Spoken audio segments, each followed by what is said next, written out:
ជាមួយខ្ញុំ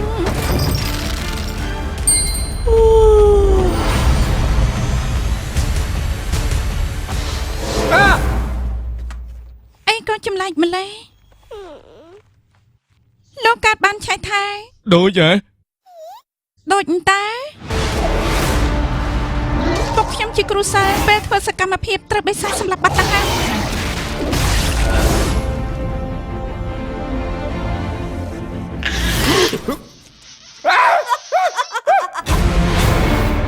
បិសាចគ្មានចិត្តមេត្តានោះទេអូខេ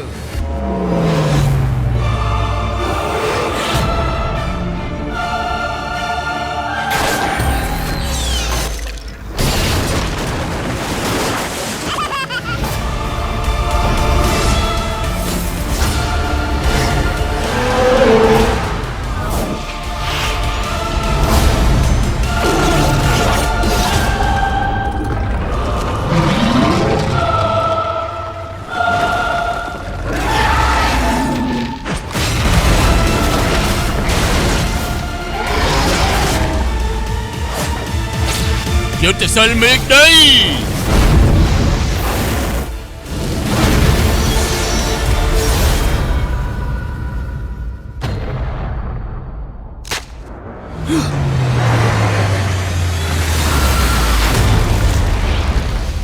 ចាប់បញ្ចាំងថ្ងៃទី26វិច្ឆិកា2015នេះនាំចូលនឹងចែកចាយដោយ